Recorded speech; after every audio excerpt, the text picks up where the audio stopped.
Hello everyone, আসসালামু আলাইকুম। আশা করি যে যেখানে বসে ভিডিওটি দেখছেন সবাই ভালো আছেন, সুস্থ আছেন। নতুন আরও একটি রেসিপি নিয়ে হাজির হয়ে গেলাম। আজ আমি আপনাদের সাথে শেয়ার করছি হেলদি একটা রেসিপি। আজ শেয়ার করছি ফ্রুট চাট অথবা ফ্রুট সালাদ রেসিপি। আর আমি চেষ্টা করেছি ঘরে থাকা উপকরণ দিয়েই তৈরি করার জন্য। তাহলে চলুন মূল রেসিপিতে যাওয়া যাক। প্রথমে একটি বড় সাইজের বোল নিয়ে নিয়েছি আমি। এখন আমি বোলের মধ্যে সমস্ত জিনিসগুলো অ্যাড করব। তো প্রথমেই এখন আমি দিয়ে দিচ্ছি হচ্ছে দই, আর এটা দিয়েছে আমি হচ্ছে টক মিষ্টি দই। আমি এখানে টক দইটা ব্যবহার করিনি, এই দইটা হালকা মিষ্টি আছে আর কি। তো এখানে আমি দিয়েছি 1 কাপের মতো। তো মানে এখন একটু 1 কাপের কম আছে, বাট পরে আমি আরও একটু দই দিব, টোটাল 1 কাপ হয়ে যাবে। আর এখন দিয়ে দিচ্ছি 1 চা চামচের কম পরিমাণে বিট লবণ। আর এখন দিচ্ছি এই যে সামান্য পরিমাণ হচ্ছে গোলমরিচের গুঁড়া, আর আমি কালোটা ব্যবহার করেছি। এখন দিয়ে দিচ্ছি 1 চা চামচ পরিমাণ চটপটি মশলা। এখন হচ্ছে আমি ভালো করে একটু মিশিয়ে নিব।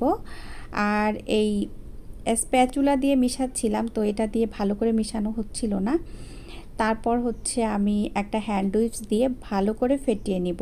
আর অবশ্যই এই দইটাকে ভালো করে ফেটিয়ে নিতে হবে। আর আমি পরে কিছুটা দই দিয়েছি। আমি কিন্তু প্রথমে বলেছিলাম টোটাল 1 কাপ দই দিয়েছি আমি, মেজারমেন্ট কাপ মেপে। তো এখন ভালো করে মেশানো হয়ে গিয়েছে, আর দেখতে পাচ্ছেন এইরকম সফট হবে কিন্তু, তাহলে আপনার প্রত্যেকটা ফলের সাথে সুন্দরভাবে মিশে যাবে। তো আজকে টোটাল আমি 4 রকমের ফল ব্যবহার করেছি, আর আপনাদের কাছে যে যে ফল থাকে দিতে পারেন। তো প্রথমেই আমি দিয়ে দিয়েছি হচ্ছে আপেল আর আঙ্গুর ফল। এখন হচ্ছে ভালো করে মিশিয়ে নিব। আর এই রেসিপিটা আপনারা চাইলে কিন্তু বিকালের নাস্তা এমনকি ডিনারেও রাখতে পারেন। খুবই হেলদি একটা রেসিপি এবং খুবই মজার একটা রেসিপি। তো আমার মেশানো হয়ে গিয়েছে। এখন আমি দিয়ে দিচ্ছি হচ্ছে ডালিম, আর আমি এখানে একটা ডালিম ব্যবহার করেছি, আর সামান্য একটু রেখে দিয়েছি একটু ডেকোরেশনের জন্য। এখন ডালিমটা দিয়েও আমি আবারও একটু মিশিয়ে নিচ্ছি, আর এই কাজগুলো একটু আলতোভাবেই করছি আমি। এখন দিয়ে দিয়েছি হচ্ছে কয়েকটি খেজুর, আর এই খেজুর দেওয়ার কারণে কিন্তু এই রেসিপিটা আরও বেশি মজার হয়েছিল। তো এখন খেজুরটা দিয়ে আমি আবারও একটু মিশিয়ে নিচ্ছি। আর এই কাজগুলো কিন্তু তেমন খুবই মানে কঠিন না, জাস্ট একটু পরতে পরতে করতে হয় এই আর কি। তো অলমোস্ট এটা হয়ে গিয়েছে। এখন আমি লাস্টে এখানে ব্যবহার করছি হচ্ছে 2 টুকরা লেবুর রস, একটু চিপড়ে দিয়ে দিচ্ছি। আর লেবুর রসটা দিলে লাস্টে সুন্দর একটা স্মেল আসে। এখন লেবুর রস দিয়ে আমি আবারও একটু মিশিয়ে নিব।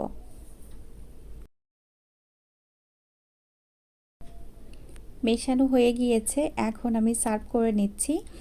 তো প্রথমে আমি একটা বাটির মধ্যে নিয়ে নিচ্ছি, তারপর বাটির মধ্যে সাজিয়ে এর উপরে হচ্ছে আমি আবারও যে ডালিমটা রেখেছিলাম সেই ডালিমটা দিয়ে একটু সাজিয়ে নেব।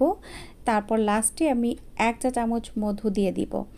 আর আরেকটা কথা, আমি কিন্তু আজকে এখানে কোনো চিনি ব্যবহার করিনি।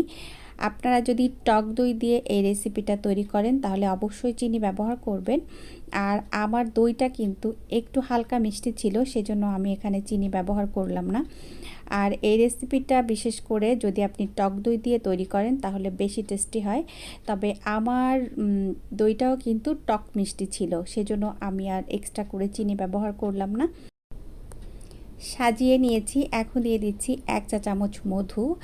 আর আপনারা চাইলে এই রেসিপিতে চিনির পরিবর্তে শুধুমাত্র মধু দিয়েও করতে পারেন, সেটাও কিন্তু অনেক টেস্টি হয়।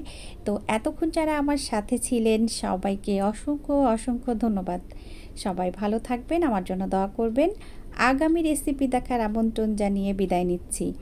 আল্লাহ হাফেজ, আসসালামু আলাইকুম।